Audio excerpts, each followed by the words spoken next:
I've been wanting you on here for a while, and now we're Yeah, finally doing it. and I've been wanting to be on. Yeah. So I guess a good way to get this started is just how we met, right? So Gary here, I met you through a mutual friend of ours, actually, Steven, Right. out in Eugene. And so when I lived there, um, Steven invited me on a few rides, some bike packing trips, and you ended up being on one of them. And that was a pretty fun memory at this point. I was just looking back at some pictures. I'll have to put some on here. But Oh, that'd be cool. yeah, when we did the Mackenzie Pass, it looked like it was Yeah. Memorial weekend of last year of Uh-huh. 2022. Yeah. And I think it was Steven's idea of, hey, let's try to go through the pass. And, usually it's like hit or miss on how passable it'll be at that time of year, right? Because the snow Right. melt and everything. And the main thing I remember about that is that we didn't really see we saw one cyclist as we were going up, and it was just raining on us the whole time. Yeah. Then we got to the top, and there was tons of snow to get through. We ended up like biking through quite a bit of snow. We were freezing, our hands were freezing, and we made it down to Sisters. And the funniest part that I remember is us hanging out in the laundromat trying to dry everything off, and Right. and you're hanging out there in your shorts, playing the ukulele in the middle of the Right. laundromat. Right. Yeah. So, That's the way I am actually. and now from now on, we're always like, hey, you got to bring that ukulele. You know? Yeah. Yeah. And I do. I Yeah, do. I've been bringing it on a lot of trips. yeah. No, it's always fun. Um, so yeah, shout out to Steven. Hopefully, I can get him on here one of these days. Oh, that'd be great. Um, but what was awesome, riding with you, and at this point, we've done quite a bit of rides. You're kind of always ready and willing to join some random adventure that we might have. Um, but when I first met you and found out that you were 71, I remember that being, pretty inspiring. Just riding with a lot of these older guys that I've been riding with, but I would have never guessed you were 71, and I don't think I've met other riders in their 70s that seem to be willing to do this kind of stuff. So it's just really, really cool. And you've told me all these stories of past adventures and mountain bike racing. So I thought it'd be great to have you on here, introduce you to listeners.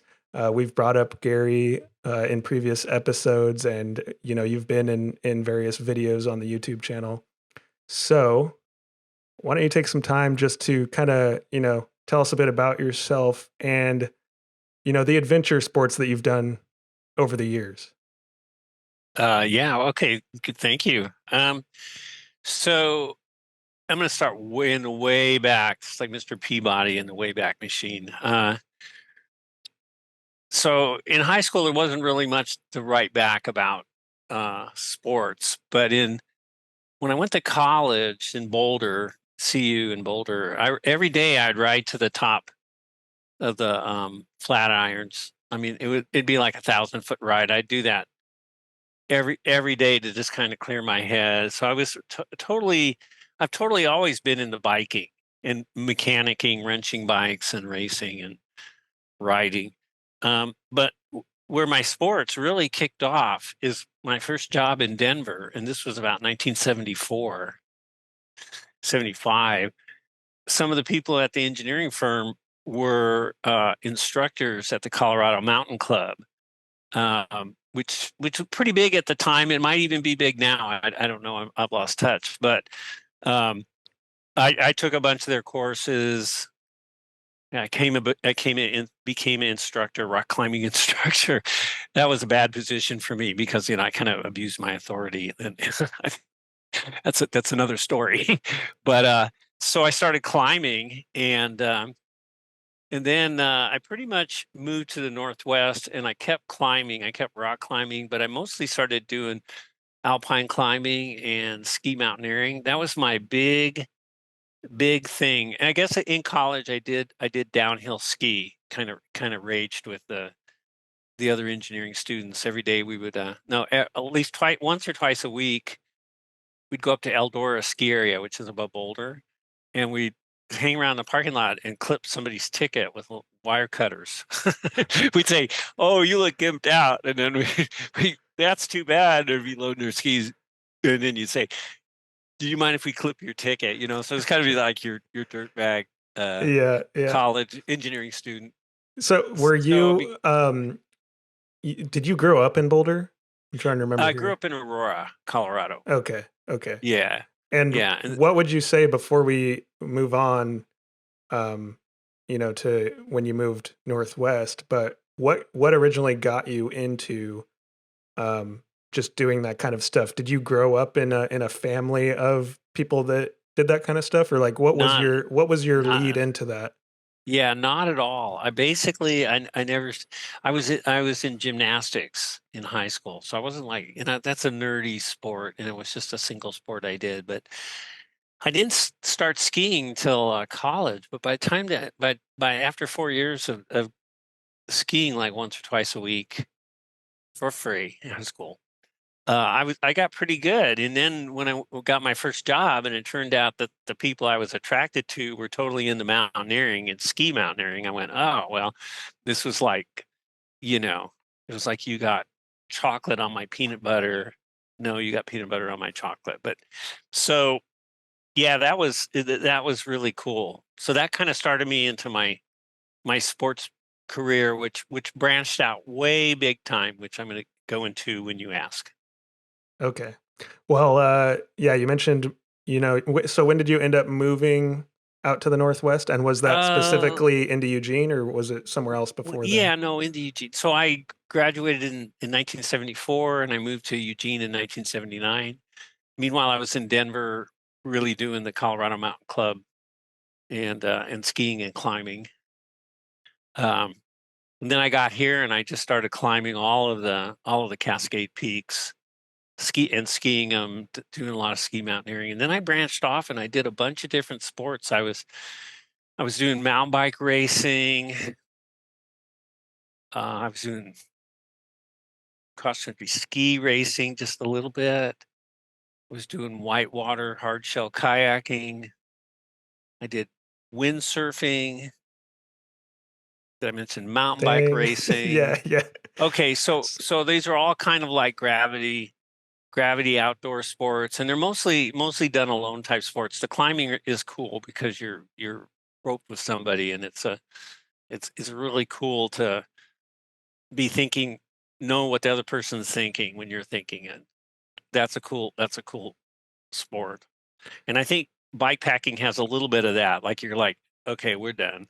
or or Yeah, you know what I well mean? Like, well, so with all these sports that have tried out over the years, and we can lead into bikepacking, but just, all this adventure stuff, um, over the years, was it just that, one kind of got you into another and you kind of just started exploring stuff, or was it just wanting to challenge yourself, see what your limits were, and also just explore, or was, is kind of a little bit of everything, but what would be your reasoning behind getting into all that and trying different things?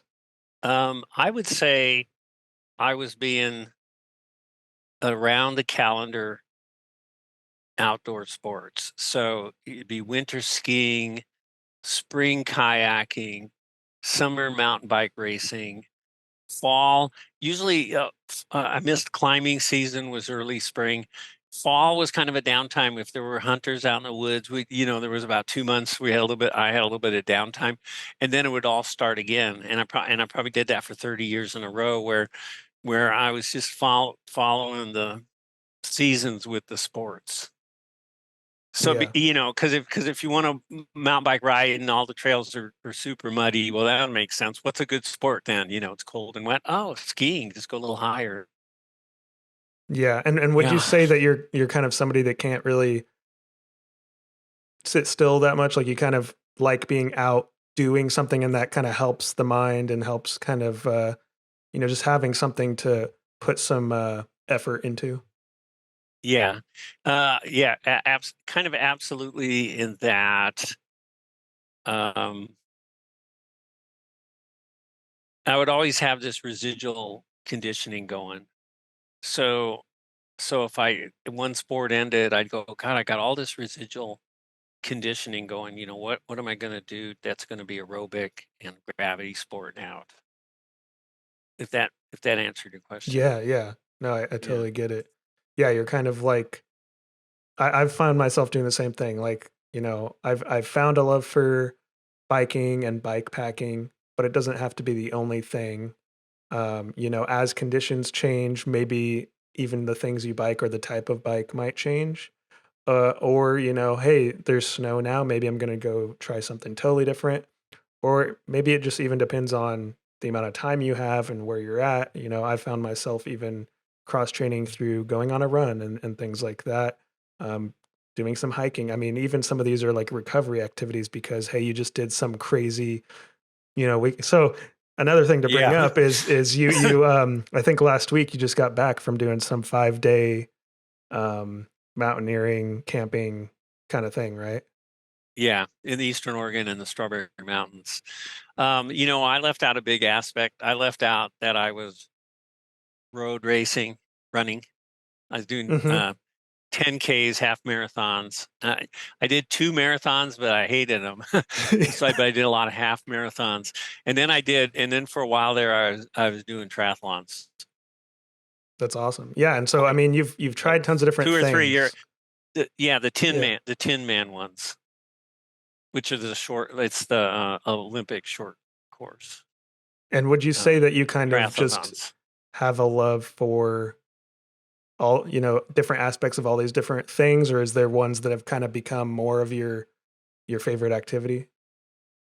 Well, this is interesting. They were all favorites, at that time of year I was doing them in the time of life. But what I'm finding is I'm kind of aging out of some of the sports, and so I'm having to make the ones that are still accessible to me, last longer. I just need to be satisfied with that. So I'm not really running anymore. So that takes uh, road racing off the table and trail running off the table and triathlons off the table.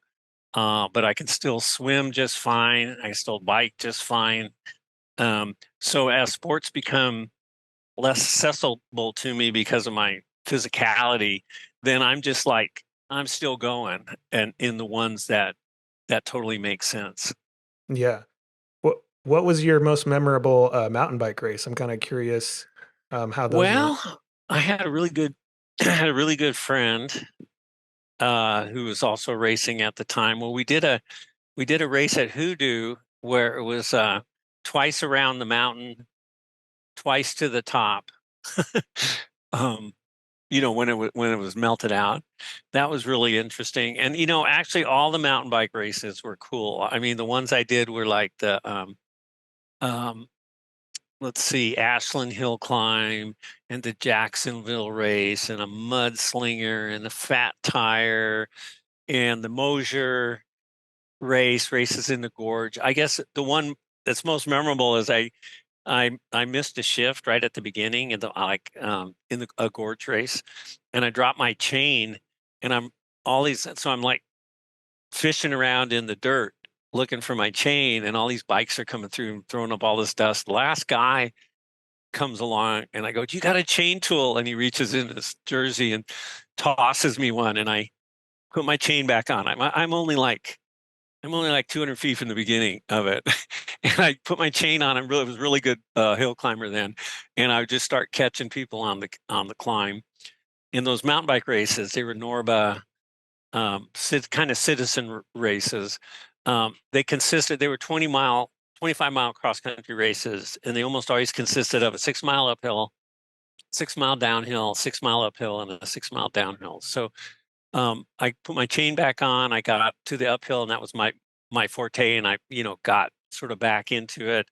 And then there's the downhill where I'm more cautious than other people, and I'd lose ground. And then on the second hill climb, I gained ground, and on the last one, I would lose ground. But I came out like in the middle of the pack after that start. It was really cool.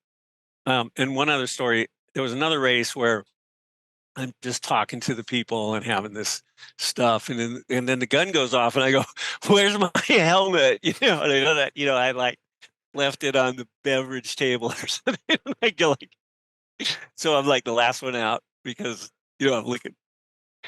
Finally, everybody's gone. I can see my helmet, So that was a funny race. And And there was another race. you didn't come in last though, right? No, there was a race. There was a race in Salem where I forgot my helmet and I had to like go to a store and buy a helmet like right before the race. Buy like a little kid's Yeah, clunky because you forgot to bring one, I or forgot my yeah, Okay, yeah. anyway. That's sometimes how it goes. But Yeah. so have you ever been seriously injured in any of these races or other activities or anything? No, no, that's a kind of interesting thing. When you're ski mountaineering and you do a header on skis, you kind of somersault over the tips, you do this shoulder roll and you come up down down slope and you can almost just stand right back up and ski even with a big pack on. So that's one kind of fall that teaches other kinds of falls. It teaches you to, I mean, even recently, like in the last 3 months, I biffed twice in Eugene due to circumstances beyond my control. I did like Superman's off the front of the bars, like I clipped a stop sign or something, and and I just landed and nothing got hurt. Oh yeah, I had a few little scrapes, I had a few little owies, but I went, wow, I must have this muscle memory for crashing. And I've been mountain biking I've been mountain biking like twice a week all Hmm. winter, which isn't that great for the trails, but I've been falling a little bit, but I haven't been getting hurt at all. And it's just slicker than Well, yeah. crap. I That mean, it's Y just pass. yeah, yeah. It's just Yeah. crazy though that you can be at 71 now and been doing all these things and not really have a serious injury at this point and still kind of, finding more ways to get out there and I've always been surprised cuz it's not like, we've done probably 6, 7 bike packing trips together now and you've been able to do all of them with us and at the midway or at the end whenever we're doing the route you're just like this is amazing. I can't believe we're out here doing this. Like you're Right, always right. it could be the gnarliest thing and you just always have Yeah. a smile on your Yeah. face. Well, that's that's all part of that type 1, type 2, and type 3 fun. Yeah, yeah. Our rides are type 1 too. You'd be a fool to say it's all type 1 because it, Yeah. it does hurt, it does hurt some. Yeah. I think Yeah. it's fun to find those people, and so that's why I'm glad that, we met and we kind of have met other adventurers and I get to kind of share your story and kind of, talk to you more about this. But it's just awesome that you can find some people that are just willing to get out there and try some things with you when you might have some crazy idea or some route in mind or whatever it is. You're not always sure like who might be at the same level as you, but when we've done these trips we're always just trying to like have fun out there and get Right, through it together. And so it right. doesn't necessarily matter if we're going at different speeds or anything, but so far no serious injuries on any of those trips and we always have kind of had a good time. So, Yeah. Just going with what you just said about finding the people. I mean, I have a handful, and I mean, like maybe 5, maybe 7, friends that I've known for like 35 or 40 years that I've done sports with, and I still do sports with them, like the Strawberry Mountain. Um, it wasn't really ski mountaineering; it was just some backcountry skiing, but it was from a camp. Our base was in about 5 miles from the car, maybe up 1,800 feet from the car, and then we were just skiing down valleys and up towards the mountains. Those are all old friends of mine. So because you wouldn't find a group like that unless you're really into social media, and then it would kind of be hit or miss. So it's so much nicer. And then you guys, and I'm going to call you the South Coast bikepacking gang. I mean, really gone out of my way to um, blend in, like show up. You have a trip if I say I'm coming, I mean, I'm going to try to come, always try to come. And if I say I'm coming, I'm really dependable. And so I've sort of cultivated you guys, or you guys cultivated me. But now we're really comfortable with each other, right?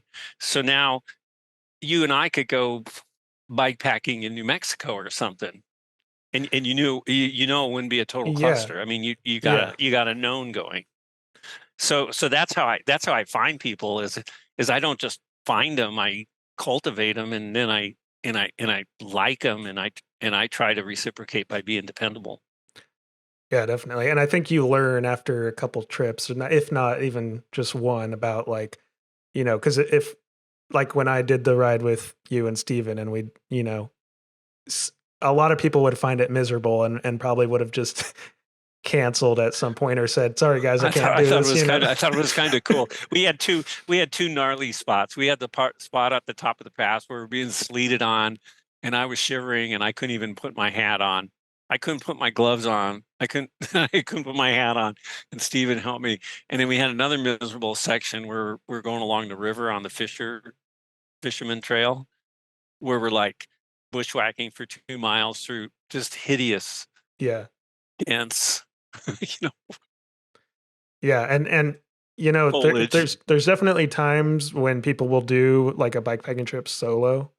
Yeah. But I feel like it is one of those hobbies and those activities where when you do have a few other people with you and you're doing it, especially if it's something that remote, or it can, have some sketchy spots, or you don't even know what you're going to come across because maybe you're scouting something, just Yeah. knowing that you have a few other buddies with you that, you can kind of depend on and you're kind of helping each other along the way. I think that definitely, helps me feel a bit more comfortable, especially when it's somebody like you that's been doing stuff like this for decades. So it's like you definitely have various knowledge that it's always interesting to hear when we're at camp and you're talking about how you pack stuff or how you think about Hmm. stuff.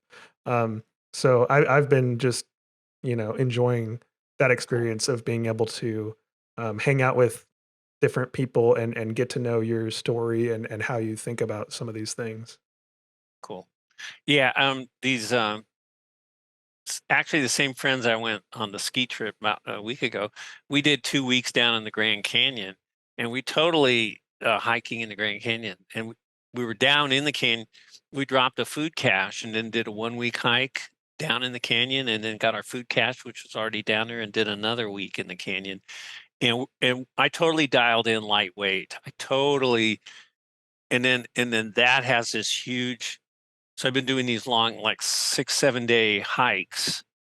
Uh, like I did a traverse of the Wind River Range with another friend of mine, and 2 weeks down the Grand Canyon, and a week doing a traverse in the Sierras, and a week doing a traverse in the Tetons. So you got to get your weight down really light because you got to carry 7 days of food and the fuel for 7 days and all that. And then that just carries directly over to bike packing. It's all use all the same stuff essentially, which is really cool. Yeah, I did some backpacking before I got into bike packing, and it kind of felt like it makes sense when you've done a lot of backpacking and maybe you're into mountain biking and that kind of stuff. So they kind of merge together at some point. Um, but when you're on a backpack or when you're on a bike, it's like, how do I reorganize this stuff to fit on the bike? And maybe now if you do it, depending on how you pack it, you might even be able to bring more stuff than maybe in a backpack, but it kind of My depends. ukulele. Just Do you bring the ukulele when you do is a a one backpacking pound. trip? I did. I took Yeah. I didn't I left a sport out that I did. I've been doing a lot of like high end rowing. Oh yeah. I mean, Like I've rode the Grand Canyon twice where I rode it, even it was a big boat. I had passengers, but I was like the captain, and uh I don't I just has another sport I forgot. and you brought the ukulele on that one? Yeah, oh yeah, yeah. But that's totally different. You can bring Yeah. so much stuff, and those were outfitted trips, so they just like, Yeah. you What know. was the one you did in Alaska recently? Wasn't that That was called the Tatincinchini, and I did it with some friends of mine. It was five of us and two people, two boats and five people, and that is so freaking far out in the sticks that it's It is scary. It is scary. It was a huge, powerful river, and you get down towards the ocean, and you're floating down with like 6-foot chunks of ice just right next to you. And then That's the crazy. river braids, and if you screw it up, the boat weighs like 800 pounds, with stuff in it. So if you screw up one of these braided channels, and ground out, you might have to spend a day, trying to pull it back upstream or carrying stuff across an island. So the route finding is just so tedious and scary. And so this super experienced friend of mine put it together, and I wouldn't have gone, but it was, I mean, I wasn't scared, but it was like that part of Alaska, and it was early, right? It was, Yeah, you're kind of like I mean, you just have to be no, it extra. was late. It was late. It was Yeah. October, and the weather had changed. It's just colder than shit up there. Yeah, and if anything happens, then what? Yeah, well, you're waiting for rescue for a while if right. You have to right. have a satellite phone, um, and and weird when you get out to the ocean. So it's 110 miles of going through the coast range, but the coast range of Alaska, it's like a 15,000-foot peak on one side of it. Um, there's an airport at the end, no, not an airport, an airstrip, for like Piper Cubs and stuff.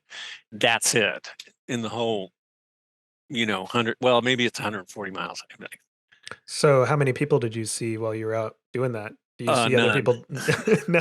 Okay. I Well, mean, that like tells it for you. like zilch. Yeah, Yeah, yeah. yeah. Yeah, you didn't pass anybody else doing the same thing. No, we had the last Yeah. permit of the season, so if we would have had this total foobar thing, there would be nobody coming along in a day or so to help. Yeah, yeah, Yeah, definitely.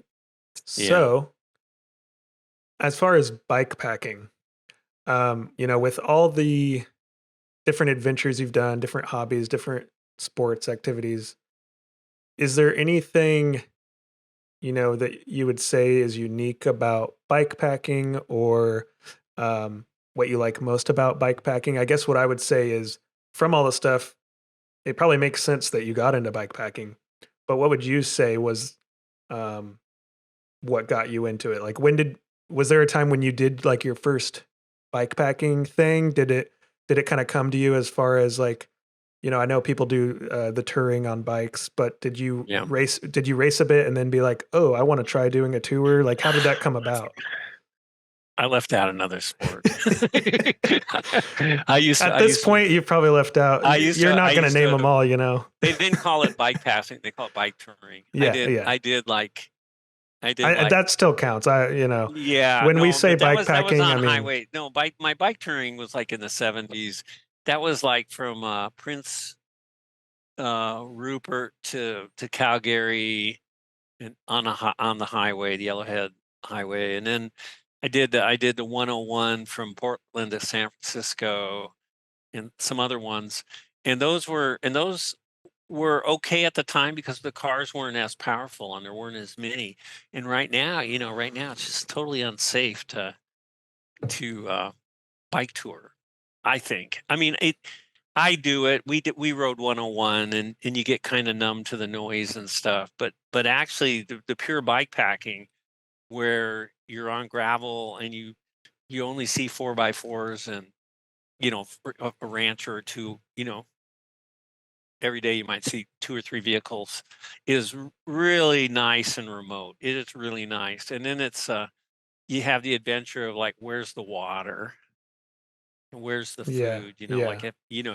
have you packed enough for the next supply stop and stuff like that, Yeah, and I and think taking there's care of the mechanicals, oh yeah. taking care Oh of yeah. that stuff. Yeah, I think there's been, some call it debate online as far as terminology. I think it all kind of, it's definitely all traveling on bikes, multi-day and stuff like that. But the difference, I guess, for some listeners out there that are just now, getting into some of this, the way I think about it is when we say bike packing, putting packs on your bike, doing multi-day, doing a tour, it all kind of is within the same thing, but usually when we say bike packing, there's definitely a substantial group of people that think of that more as you're doing, um, all terrain, gravel, off road, mountain biking. Like some people might even think of it more as you're on a gravel bike or a mountain bike versus doing a super paved um, tour. So some of that leans more towards what everyone calls bicycle touring versus bike packing might be leaning more towards mountain bike related things. Right. Um, and what I would say too is to your point, one thing that I like about mountain biking, and I've heard a lot of people say this, is yes, you can get injured mountain biking if you're going on crazy trails, black diamond stuff, if you don't know your own limit and you're going too crazy. But any time that you're able to go on the off roads, back roads, gravel roads, mountain bike trails, any sort of trail, I think one thing that a lot of people like about it is you are getting away from cars. And when Right. you're, just on a paved road with all these cars, you can get used to it. It can be okay. Maybe you're wearing high vis and stuff. Right. Um, but it's still like, always at the back of your mind versus when you can get out and away from cars. I think there is a bit of a difference in how you're experiencing it because Yeah. you don't necessarily have, that to deal with. You do have different stuff, so it's just makes it a different experience altogether. Yeah. And interesting, if you know a sport really, really well, like skiing, there's skate skiing, stride skiing, side country skiing, backcountry skiing, AT skiing, ski mountaineering, tele skiing, it fixed heel, and those are all they're all skiing, but they're all different flavors of it. And that's exactly the same way with biking. So I think of biking, mountain biking is single track, and you can't possibly carry weight because you got little hops, little stuff you have to hop over, and you can't do that with packs. But you can blend a gravel ride with a pretty easy single track with packs. So, but mountain biking is one kind of biking. Bike packing, gravel bike packing is another kind, and road touring is another kind. And it's just nuances.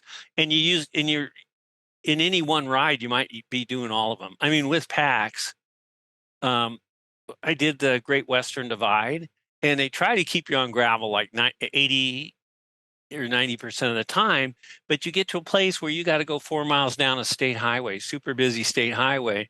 You get onto the state highway from a gravel road. You got to go 4 miles down the state highway with no shoulders. Totally sucks. And then and then you get back on the gravel road and you go, oh, you feel like you feel like an animal, on the roadway. It's terrible. Yeah. So, but it combines it because it has to. But I totally subscribe to the bike packing like the way we do it. Yeah, it's cool. Where well, yeah, like if you use the ride with GPS, it'll say 80% gravel, 20% pavement. You can't get away from it, right? It's fine. Yeah, It's yeah. totally fine. It's totally fine. But you're using it into an entrance into a more wild experience. Yeah, and we might do some of these routes where we get to, oh, you're doing this big multi-day tour and some of it's gravel, some of it's single track. And if the single track's kind of, cross country flowy kind of stuff, then it's okay. But I mean, we've had some of these where it's like kind of cool to get out there and be bike packing. And now, oh, let's try this mountain bike trail. But I remember we did a black diamond and you get No, out well, to some of these. Cummins Creek, right? Yeah, yeah, in the Yeah, I hots. almost took. This is weird. There's another thing about mountain biking. I have a dropper post. Well, we were doing that Cummins Creek downhill, and I just about bounced over a header because it was really rocky. And I went, well, that was close. So I lowered my seat way low, and that kind of made it. And the thing is, I still got a pinch flat on the hard rock, but I turned my wheel on its side and I spun it around, and the stands got into the sidewall where the pinch flat was and stopped it. So I saved. Yeah, that was like I sharp didn't. and rooty and Oh sketchy. God. It was sketchy. It was sketchy because the hardest part was the first half mile down. and it takes you about a quarter mile to realize, oh, this is hard. I mean, with full packs. Yeah. Yeah. Yeah. And so that's kind of what I was And going no to shot and say. no shocks, full Oh, yeah. packs, no dropper Fully posts. rigid. Yeah, yeah. I Yeah. mean, it'd have been fine on my 29er suspension. It'd have been fine. But Yeah. So anyway, don't let that stuff take you by surprise. there's some of these areas where you can go do, all day, ride all the mountain bike trails, do loops, do a full day adventure ride, however you want to do it. But once you're bike packing, you have all this weight and camping gear. Right. Um, you can still traverse that stuff, but you're not going to be mobbing down it. You're going to No. be usually, whether it's, I mean, if it's uphill, you're definitely hike a bike and Yeah. you're not going to be climbing up a bunch of single track fully loaded. If it's, depending on the conditions of the trail, you might be able to do some of it, but going downhill with all that weight too, it can get sketchy really fast. So there's a lot of Yeah. times when you're going over some of that stuff that you're going to get off the bike, you're going to hike a bike, you're Yeah. going to push the bike, and that's not cheating. You're still putting in No, a I lot of like work. hike. I like hike. Yeah, I like I like hike it a too. biking. Because you're going down this like totally improved. Like those old logging roads that are ancient, and you get to a place where there's a giant boulder in the road. I mean, what are you gonna do? It's like, Yeah, no, and the bike yeah, is just a tool. It's getting to yeah, hold all your stuff. You're getting to ride it most of the time. yeah. But I've started to accept that more too, because I used to be kind of like, I gotta try to ride all this. I gotta Oh, try to stay on the bike, and it's like, no, actually, get off right when you're feeling like getting off. Stretch the legs. Give the ass a break. And right. when you're pushing your bike up stuff, I mean, you're getting a full body workout at that point. So I mean, Um, so this friend of mine and I, the same guy, I did a Traverse of the Winds, a 7-day hike, Traverse of the Wind River. We did a 400 mile. It's called the Smoke and Fire 400 around Idaho. And there were a lot of big passes every day that would and they were gravel and they would undulate like you'd be going along styling at like 8% and going, oh, this isn't so bad. And then it would like pitch up to like 11 for a little bit. And you go, screw this. And you'd hop off and hike a bike that part. Then we go back to 8 and then you hop back on. And it was like triage. So it was kind of like, yeah, we want to go a certain amount today, but we're not going to be able to rage this whole thing. We're going to have to like triage. And so the hike a bike gives you a chance to like um uh spread your resources out longer and you can go farther and you have more fun. And really, why do you have to get there sooner? yeah. Well, it depends on how much time you took off, right? If you got to get back to work and Well, hey, I'm retired. yeah, exactly. I know you. You don't want to hear about Uh, it. no, that'd be the only reason. I mean, Yeah, if it's wide open, yeah, then why not take your time? And so I'm yeah. sure So that's there, awesome. there was something that I wanted to touch on. You're the interviewer, but I wanted to ask you. I'm totally into, and this is sports. All these sports I've done, and I keep adding them. Right, I'm already Hmm. up to like 12 or 15 of these. Um, is I'm in for the long game. I'm not going to live forever and I'm not going to be able to do this forever, but I'm in for the long game now. And I like to expound that to people like, oh, you don't look your age or you look good. You know, somebody came up to me and they said, wow, you got good abs and nice teeth. I went, okay. A guy. I was like, okay, Yeah, yeah. like, and um if as the interview you want to ask about that, I would expound Well, on yeah, that. I do want to ask you about um, how so you're 71, you know. I'm guessing you would kind of attribute all of your activity over the decades on what has kept, like you said, you realize that you have this conditioning and so you're keeping at it. And so Right. it's probably just that you've been consistent all these years with that The it's residual kept you. conditioning, yeah. So if you keep doing all these sports and you have that residual condition, like I want to go climb uh, Mount Lassen with a friend of mine. I want to do it next week because it's going to melt out really quick, and I want to do some like ski mountaineering, and I'm not that worried about it. Okay, yeah, it's gonna be hard, and the weather has to be right and all that, but I'm not worried about it because of that residual conditioning. But that's not actually what I'm talking about. The long game.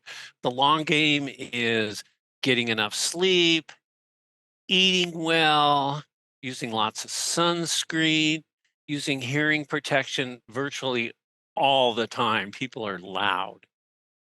But I mean, especially with like construction and going to the movies, and there's a lot of places where I put paper in my ears, or or I wear ear earmuffs and earplugs.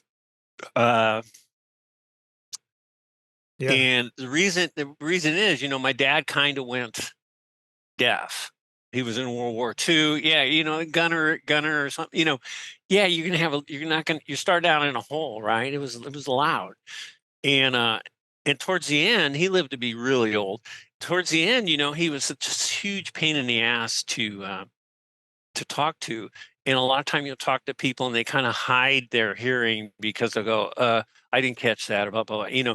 And when they do that enough, you realize, oh no, they have a little hearing issue going on. And I've been trying to avoid that for like ever since rock and roll, ever since I went to rock and roll concerts, which I haven't gone to in like Yeah. 30 years. So I've been really trying to take care of myself. Anyway, that's the long game. Hearing, skin. Yeah. Um, Well, yeah, you know, you're when we talk about, that you are this old, you've been doing this for so long, it's inevitable that at some point, right, you're going to be aging and you're just wanting to try to keep everything, as in tip-top shape as it can be for as long as it can. Yeah. as possible. Yeah, yeah. And so Um, are you ever annoyed at people bringing up your age? Like, do you think that it should be a factor at all, or something that, I find it inspiring, but I'm just curious from your standpoint when your age is kind of brought up at this point. Not really, because it's not brought up because people assume like I'm 60 or something, and Yeah. that's kind of in the bell curve, for modern longevity. And so I don't bring it up myself. And then when I'm going to go do something, I gauge, whether it's accessible to me. Because if I want to do something, I go, well, darn it all, I used to climb Rainier in 2 days. I would climb Rainier in a weekend. I would leave Friday night from work and I'd drive up to Rainier and climb it. And then Monday morning, I'd be back in work. And people go, "Oh, you look kind of tanned," and I'm sitting there just so endorphin high. I can't even, I can't, I'm not, I'm totally in la la land. I don't know why I said that. Something you just said triggered that. No, that's fine. Oh yeah, but that's not accessible to me now. That's kind of what I'm saying. I mean, I Yeah. can't rage up 10,000 Yeah, it's kind of like, vertical feet in on a a weekend. previous episode, Al talked about the line, what he calls the line, and it's about knowing yourself, knowing, what is accessible to you, Right. where you're going to draw your own line. Um and it sounds like what you've done is, through all your adventures over the decades and exploring things, you've kind of known what your line is. Yeah. You've grown and developed and been able to do more as you've trained and conditioned and everything. But it sounds like, I mean, if you haven't really had that big of an injury and you've been able to keep doing this, like it's kind of shown that you've been consistent with it, but you've also kind of um, been wise in what you've chosen to do. You've known You, that you gotta you're capable.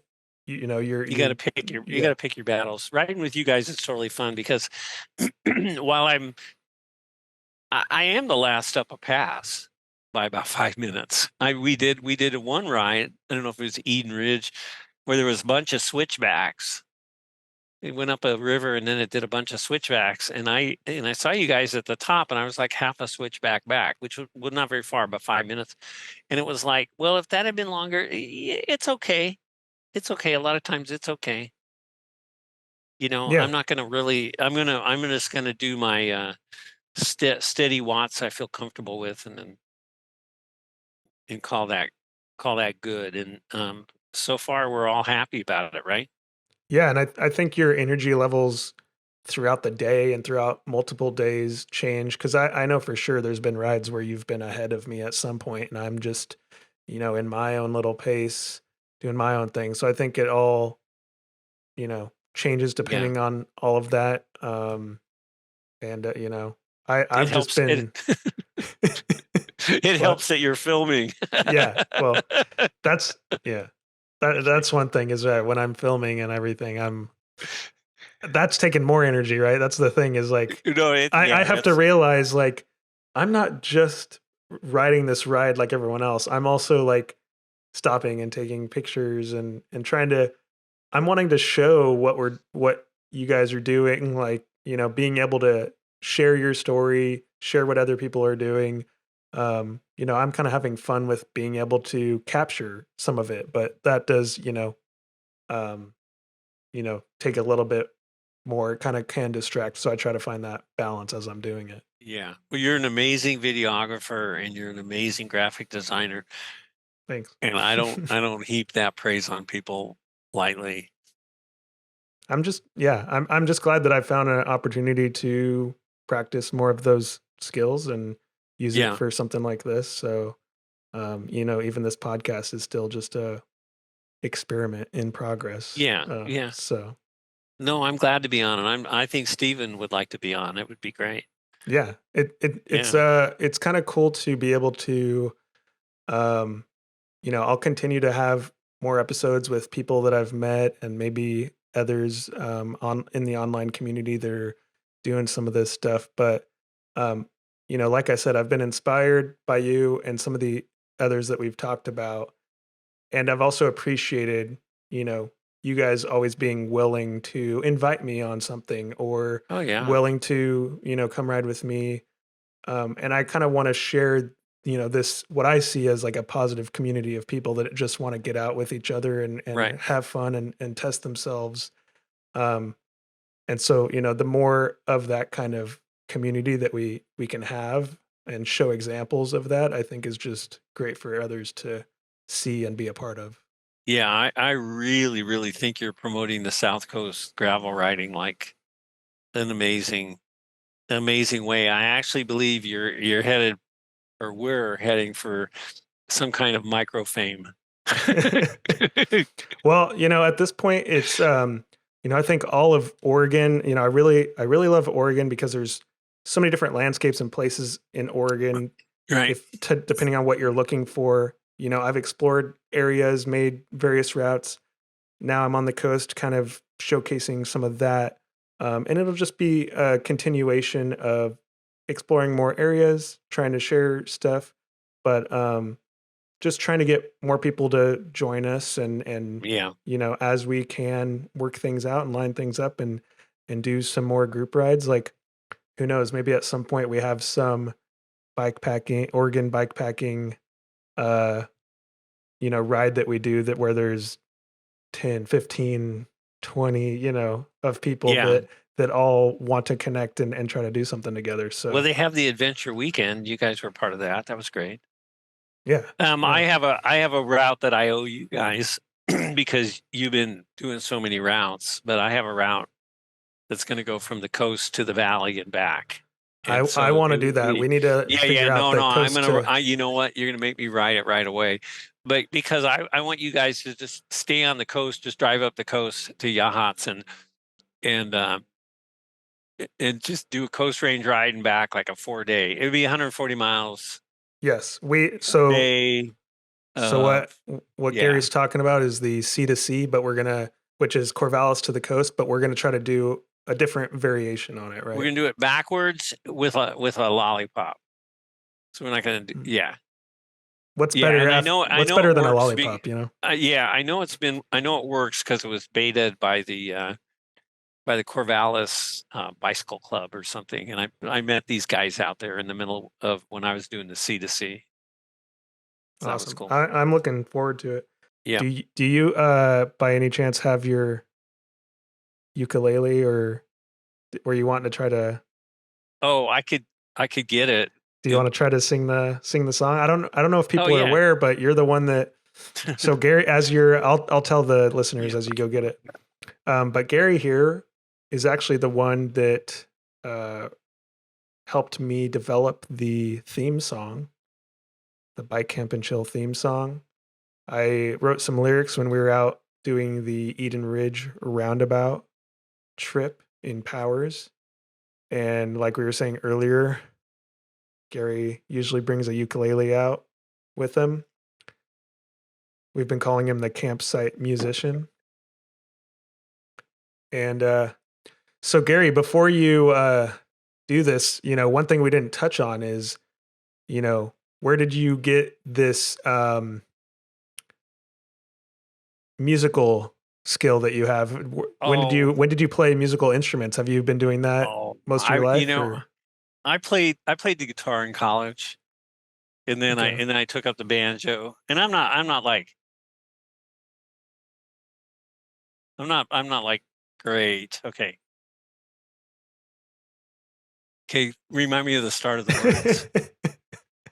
um, Pe- pedal up that hill. Pedal up that hill. Mhm. It'll Thrill. be worth the thrill. You've got the power of will. Bike camp and chill. Does that remind you? All Bike right. camping. Yeah. All I right. would sing. Pedal hill up that hill. It'll be such a thrill.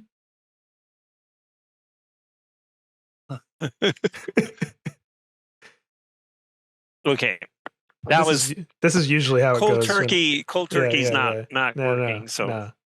We yeah. just thought we'd give it a try. Yeah, I'm sorry. No, it's fine. My bad. We Okay, we'll so we'll have more of these at some point, I'm sure, and we'll have yeah, more. But I loved that we have it in the Eden Ridge yeah, video of you yeah, performing that at camp. Which was, yeah. just like right then, it was just like off the cuff, playing around with it. But then you got home and you actually like I recorded it, recorded it, and it turned out and great. I needed people who have, and I'm not technical that much, garage band or something to add some tracks to it, like a mandolin track, and I did it on the banjo, so a guitar track, but later, sometime. Yeah, yeah, So I guess what we can end on is, at this point, um, you were also an engineer for decades, right? I think you yeah, did. You were a civil engineer and you worked a lot on bridge designs, right? yeah, yeah. I've designed many, many bridges. And so now you're retired, but you're kind of like semi-retired, right? You do help on a few things, or Yeah, I really actually like this gig. So I worked for a firm for like 38 years, and I'm essentially done. And then it got bought out by a bigger firm, and I just kind of stuck around, and I work about like a month and a half a year. So like when I'm in Eugene, like maybe I want to go do a climb next week. It's like I'm gone, so I don't have to do any engineering. So it's nice because it keeps my brain going.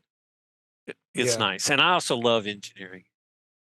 The other thing is that right now you and Steven, what is the place that you guys are working at? The bike Okay, shop? yeah, we're working at Shift Community Bike Shop in Eugene. It's a nonprofit, and I'm wrenching on bikes. And we're moving to this giant new storefront in Eugene. It's like huge compared to it was a hole in the wall that was kind of in the width, and now it's going to be this huge uh, building right on Sixth Avenue, real prominent location. And I don't know what's going to happen, but the other thing that I'm doing is I'm wrenching, which means working on bikes at Free Bikes for Kids, Hmm. which is a annual thing where we give away about in Eugene, Springfield, give around 400 bikes away Wow. to kids that would otherwise not be able to have bikes. So right now we've collected the like 400 bikes, and we have 2 months to kind of whip them into shape. New cables, new broken parts, new true wheels, new tires, and then there's a big giveaway event where we give the kids locks, helmets, and we do learn to ride. That's the third thing I'm doing is learn to ride at the elementary schools. So Dang. community bike shop, free bikes for kids, and safe routes to school. Learn to ride through the 4J school. So that's cool. So Yeah, how's those experiences been? Have you been? oh, you can't believe what it's like to teach like first, second graders how to ride a bike. It's like so amazing because so many. I mean, I don't know if your parents taught you, but so many people they never had help, and they usually like ride on a grass and then crash, and then they keep ride and crash until they got it. And so the current method is to kind of scoot along without pedals, and once you can scoot and balance, then you can start pedaling. And then we also do like rides. This is really weird. We take groups of kids on the road.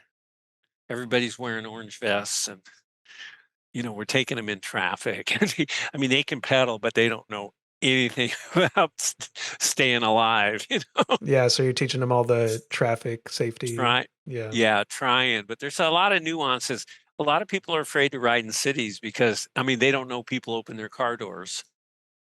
They don't know, they don't know to take the lane, when to take the lane, and just make a car uh, stay behind you because it's not safe for them to pass you and stuff like that. And so that's really hard to teach.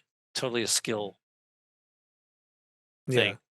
Yeah. Well, that's awesome. I'm sure that's, that yeah, I kind of remember being taught a little bit like here and there on a bicycle, and then as a kid, I can't remember exactly, but I mean, that's obviously a big deal for anyone and everyone that you're able to, It's teach yeah, that to.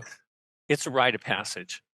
I mean, they go, I want to drive. Well, hey, the first 16 years of their life, they got to, and if you can start them and that creates an environmentalist, God bless me.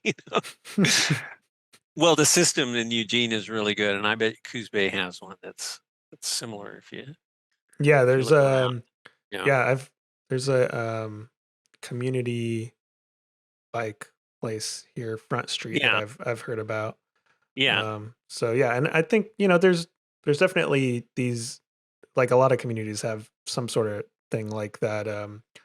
But it's just cool that, yeah, another thing, like, it's I think a lot of people would be blown away again by, yeah, you've been doing all these adventures, you're still doing them, but you're also finding time to also do a little bit of your engineering just so that you have that here and there, and then you're Yes. also finding the time to, The serve volunteer. the community and everything. So Yeah. it's just cool that you're able to, fit all of that in, and Yeah. yeah, It was that's hard. It was inspiring. hard to retire because you go, what the hell am I going to do with my life? And now I'm like busy all the time, doing You that gotta, yeah, you gotta do something though, right? I bike mean, advocacy. I love it. yeah, Yeah. that's awesome. Yeah. Cool. Well, thanks for talking with me, Gary. Is there anything you want to leave listeners with? Any last tips? Any words of wisdom? What do you have to say to the people? I would say, just get out and do it. I don't want to be like, I don't want to be like Nike, but you know, the best, it's, I would do these like traverse across the wind rivers. It's like a pass every day and stuff. And I was just thinking, this is going to be hard. And then I said, all I have to do is take the first step. And then I take the second step. And then it was like, okay, it's happening. The Yep. car is in the rearview mirror. Well, we would shuttle cars. The other car 70 miles away, and the car we just left behind us, and we're going across the wilderness. It's like, literal a wilderness area, and it's like 70 miles. It's like, got to take the first step, and then you kind of settle into it. And this is true about gravel riding. It's a similar Yeah. It's a similar thing to start in the morning, and you go, we know where we're going. Doesn't matter how long we take that day to get there, but we just have to start. Yeah. I Not mean, work. when you have all day to get there, I think that does, Yeah. give you Yeah. a little bit of a breathing room, right? Yeah. It'll be fun to do another ride with you soon. For sure. Thanks, Okay. Barry. Hey, thank you. Pedal up that hill. It'll be worth the thrill if you got the power of will to bike and camp and chill. Bike and camp and chill.